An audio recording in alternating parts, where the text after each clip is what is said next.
Good morning, everybody, and welcome to another episode of Tea with Z. My name is Zimo Solanki, and it's an absolute pleasure joining each and every one of you again on another episode this morning. And wherever you are in the world watching this at the moment, whether live or on replay, I really hope that you're keeping safe and well because we've just gone through a pandemic and now we're going through other conflicts, natural disasters, whatever it might be in your side of the world right now. It might be just clear sunny days, and that is awesome.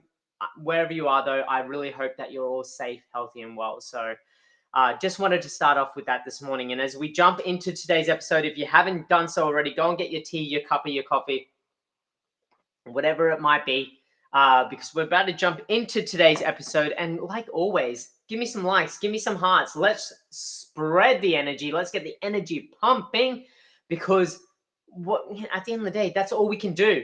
Regardless of whatever might be happening, is having that awesome energetic exchange to really help to motivate us, to help pick us up, despite all of the uncertainty and worry that is going on in the world at this moment. And one thing I really wanted to touch on is, you see, and I've gone to many third world countries. I've gone to many third world countries where I've seen, unfortunately, like the poorest of the poorest people. And they've left with nothing. They're either ravaged by disease or conflict, and yet they're happy.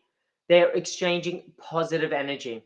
And so that's one thing that I wanted to take with you, just as pre-frame our topic for today, because today we're talking about, leading on from yesterday's episode, we're talking about the power of community in crisis and the power of selecting your community in crisis. Now, we've spoken about the power of community before, and speaking of community, this is one right here. So if you do want to drop a comment in the comment section below and say hi, for sure, definitely go and do it. Even your takeaways, your insights, whatever it might be, if you're watching live or replay, I respond to each and every one. So definitely jump on there. But when we look at the power of community in crisis, when we look at the impact that community has in ensuring that we can navigate the roadblocks, challenges, and even leverage the opportunities in any situation that we might be faced with, it's really important that we surround ourselves with people that can support us, people that we can lean on, and they can lean on us as well. It doesn't work one way, it works both ways, and that's the power of community. And so one thing I really wanted to chat with you today as a fellow healthpreneur, so somebody that values health in any way, shape, or form, and are looking to empower yourselves to grow your own health and well-being, like a business, to become profitable in your own health and well-being, and to empower others to do the same. So when you look at the power that you hold, not only for yourself, but for your community, to ensure that they are doing things to help promote positive health and well-being, doing things to help them promote a positive mindset. The power of your voice, the power of your influence, the power of your community spirit, particularly in crisis, as a leader in health, plays an even more important role to give levels of certainty, to give levels of clarity, to remove anxiety, to really step into the power of leadership. And what does crisis need? Crisis always needs an element of leadership. And when we look at crisis and the unfolding of a crisis, it's the leadership that we respond to. It's the leadership that we look towards to help provide us with levels of certainty, clarity, and really, I guess, empowerment to know that we can navigate whatever's coming our way.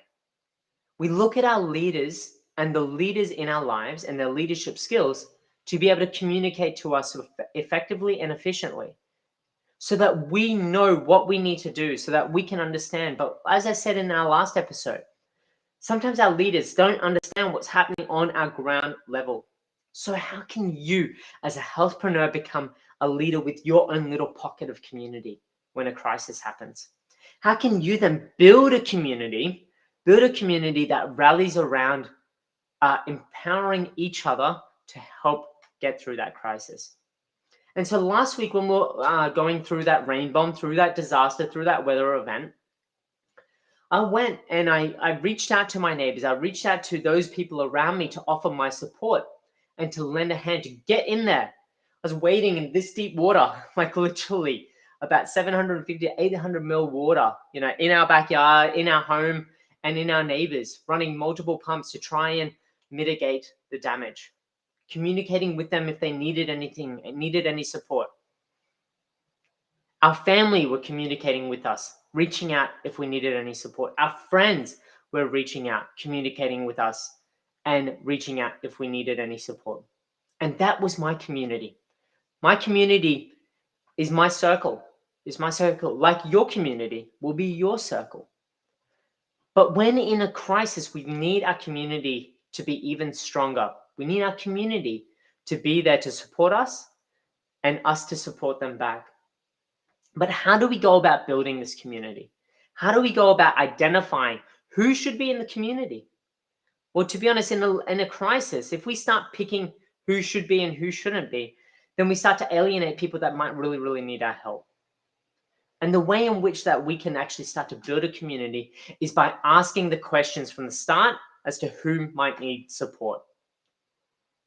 Asking other people to also do the same within your area. Well, okay, I've asked my neighbor, do you need support? So my neighbor, do you mind asking your neighbor? And we start creating a chain of events like that. And then we can feed all that information back. If the fifth neighbor down the road needs help, great. Well, then we can form a little Facebook group, any sort of information like that, that helps communicate in levels of uncertainty. And so what I really wanted to do today was ask you, what does your community look like? When in times of crisis, take this time now to reflect. And wherever you are in the world right now, you might be in the thick of it. So you might not have the time to reflect right now. But when you do have the opportunity to reflect, like my community here in Brisbane, the storm has passed. Now it's clean up. Take the time to reflect and review what happened in your community. Did people reach out to you? Did you reach out to others? What could you have done differently if this were to occur next time? What was the quality of your community?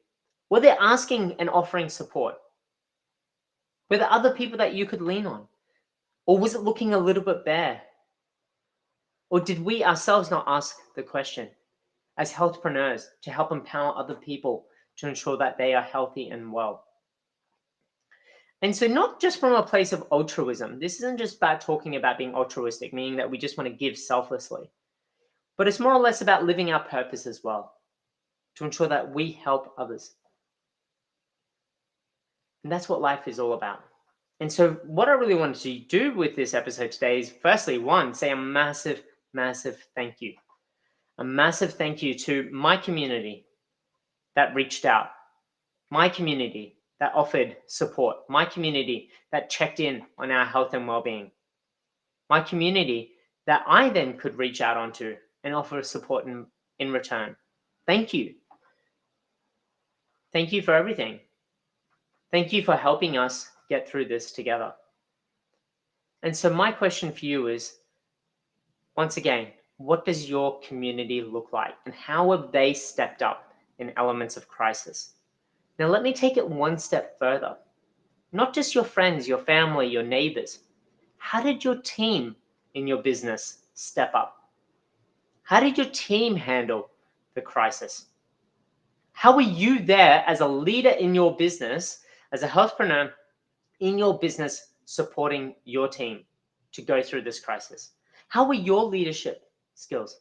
And as we come towards the end of this episode, tomorrow we'll jump into maybe more about these leadership skills. Being seen as this voice, being seen as this pillar. But how did you handle that? And what was your team's response to it? Because I've heard some stories right now, and some leaders within an organization, and maybe leaders, managers, whatever you might want to call them, have been on the phone to their team members wondering why they're not coming in. That's it. Going, oh, why aren't you here? Surely you can get in. Oh, forget it. Don't worry about it. Like, surely you can cross that bridge. It's a little bit flooded. Don't worry about it. Just do it. And so just think about that messaging that you're sending to your professional community, your team. And so take the time now to reflect. What does your community actually look like? And tomorrow we're going to jump into the leadership skills around that. But to me, it's just about the quality of your community. And whether it's personal or professional, how do they respond? How do they react? And what lessons can we learn from those reactions and those responses that we can use into the future? So that's it from me today. Have an incredible day. And feel free, send me a DM, drop your messages in the link. Drop your messages or comments in the comment section below. But otherwise, send me a direct message if you want to chat about this as well. More than happy to get you onto an episode of Tea with Z2, or even just have a one-on-one chat. So that's it from me today. Have an amazing day. Stay safe, stay well, and I look forward to catching up with you wherever you are again on another episode of Tea with Z. Bye for now.